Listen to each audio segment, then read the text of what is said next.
we'll try and get it on the air.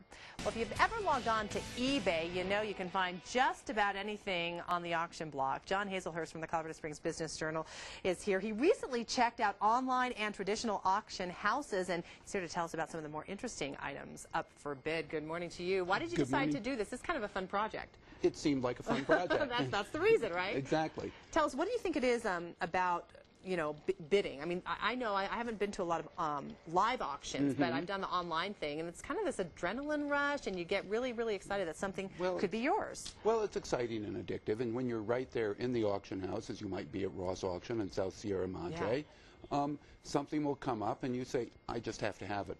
Someone else might feel the same way. That's when they start duking it out. And so auctions have been much in the news. You know, the Giacometti sculpture, which sold for $104 million at auction. Yep. And the auctioneers expected that it would fetch a fraction of that. Yeah. But of course, amazing? When you have two people who really want something and they have a lot of money.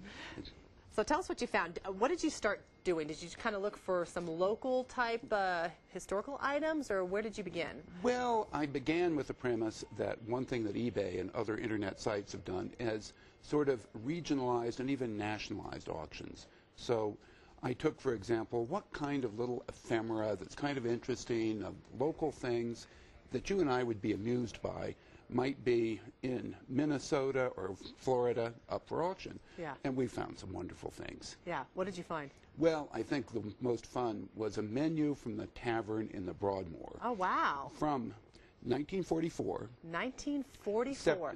The menu for September 10th, 1944. And Kimberly, I'll tell you, you could have taken all your friends out to dinner and really treated them, since a prime rib dinner with all the fixins, end up with chocolate chiffon pie. Wow.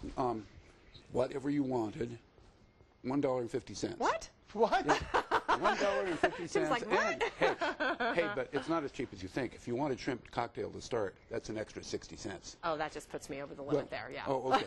Well, the minimum bid on the menu was $5.99, in other words, 4 times the price of the meal. Wow. So, alas for inflation. Interesting. Any other interesting items that you found? Well, there's a company called Consider It Sold that takes consignments and puts them on internet auctions. They had some game-used jerseys, hockey jerseys, one from the United States national team and one from the Soviet national team, the since defunct Soviet Union. Well, I thought those were pretty cool, but apparently, you know, even nationally or internationally, that USA jersey is worth a lot more than the Soviet Union. The USA jersey went for $350. Wow. Soviet jersey, a mere $26. Oh, so there's the difference right there. Exactly. What a fun project. Well, you can read about his findings in the current issue of the Colorado Springs Business Journal. Thanks for sharing us some of the highlights. It was a lot of fun. Thank you.